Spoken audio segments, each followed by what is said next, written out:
Muito bem, gente. Muito bem, gente. Então vamos lá mostrar no Giscolab como vai ser essa história. Inicialmente, gente, vocês sabem que quando a gente entra no projeto, a gente tem 8 caixinhas. Cada caixinha dessas se chama contexto. Essas caixinhas são contextos de trabalho que eu monto a partir dos objetivos do workshop, tá? Para esse workshop foram 8 caixinhas, 8 contextos de trabalho, e vocês já usaram no primeiro dia o contexto de enriquecimento de leitura. Quem separou em grupo A e grupo B usou esses 2 contextos. No segundo dia, vocês usaram o contexto sem inovação, com o grupo A em 2035 e o grupo B 2050, ainda sem inovação. E hoje nós vamos trabalhar na caixinha de com inovação. 2035A, grupo A, com inovação. 2050B, com inovação, tá? Eu tô chamando atenção porque teve grupo que trabalhou na caixinha errada. Então, atentos, hein, gente? Eu estou logada com senha de mediador.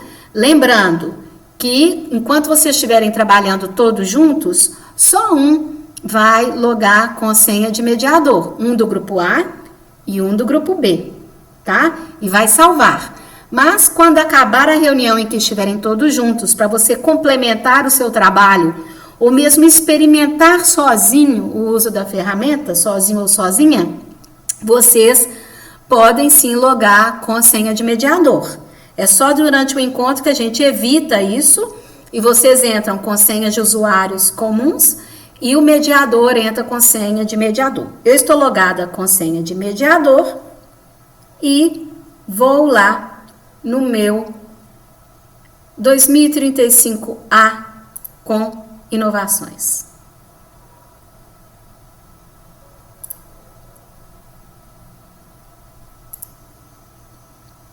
Muito bem, gente. Então, a gente está aqui agora no Giscolab e notem bem uma novidade quando a gente trabalha com inovações, que são essas caixinhas que estão aqui no canto inferior direito.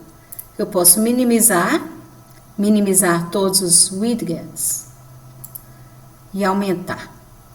O que são essas caixinhas, gente? Olha só.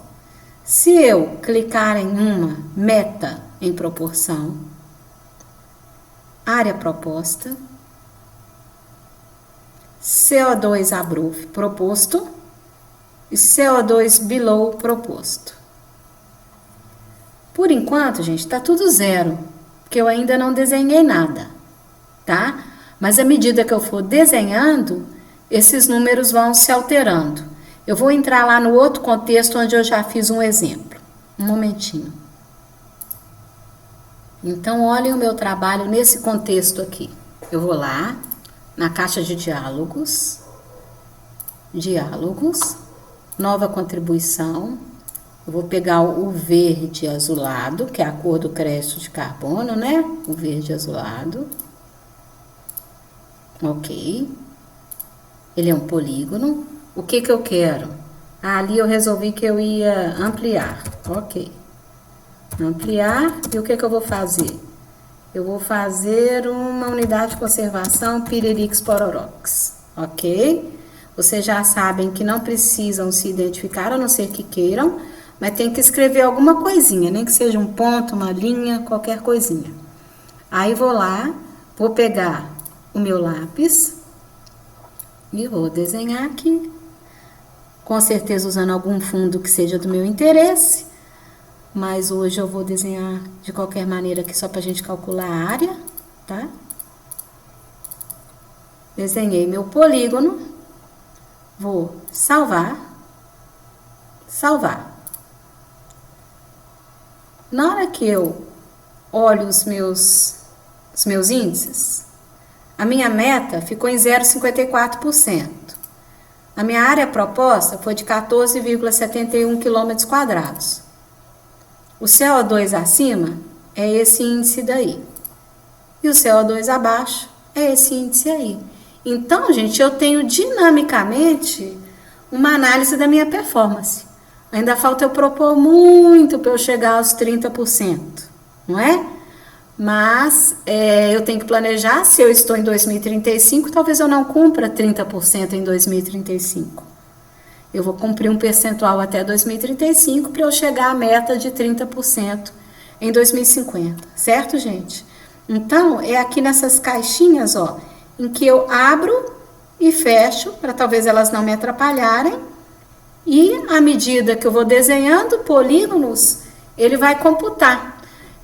Nas regiões metropolitanas em que há uma só tipologia de cobertura vegetal, todo e qualquer polígono que for desenhado vai sendo somado, mas no meu caso, por exemplo, em que eu tenho Cerrado e Mata Atlântica, que eventualmente eu posso fazer propostas no Cerrado e posso fazer propostas na Mata Atlântica, os polígonos também vão estar sendo somados, porque o 30% é a soma total em área, e ele vai me computar o que aquilo significa em termos de proporção, o que aquilo significa em termos de área, o que aquilo significa em termos de CO2 e o que aquilo significa em termos de CO2 abaixo, tá? Vou pensar aqui se eu vou colocar o número de árvores também, que pode ser interessante. Talvez eu acrescente isso, um minutinho, que eu vou acrescentar. Acrescentei lá, gente, porque eu achava que ficava mais legal também ter o número de árvores. Então, eu tenho ali quantas unidades vão caber, né, naquela área que eu fiz, dentro daquela proporção que a gente já havia calculado para cada região metropolitana, né, que é o índice já praticado hoje, nas áreas robustas, quantas árvores tem em média por hectare ou por quilômetro quadrado. Então, eu acabei de acrescentar esse cálculinho ali também, que fala naquele polígono que eu desenhei quantas unidades de árvores propostas vão caber em função da região metropolitana onde eu estou e da performance na minha região metropolitana, tá? Ou seja, das características locais. Certo, gente? Então, isso aqui pode ser fechado e aberto para dar um balizamento para vocês, enquanto vocês estiverem propondo especificamente a questão do crédito de carbono. E foi por isso que a gente pediu para vocês não usarem polígonos em outros sistemas, porque ele está somando as áreas de polígonos. A gente vai usar polígonos só no crédito de carbono. Tranquilo, pessoal? Isso. Então, depois eu conto o que vai acontecer na quarta e última reunião. Por hoje, 2035 com inovações, 2050 com inovações, seguindo aquele script que eu gravei no primeiro vídeo do dia, tá certo? Desse terceiro encontro. Um abraço para vocês.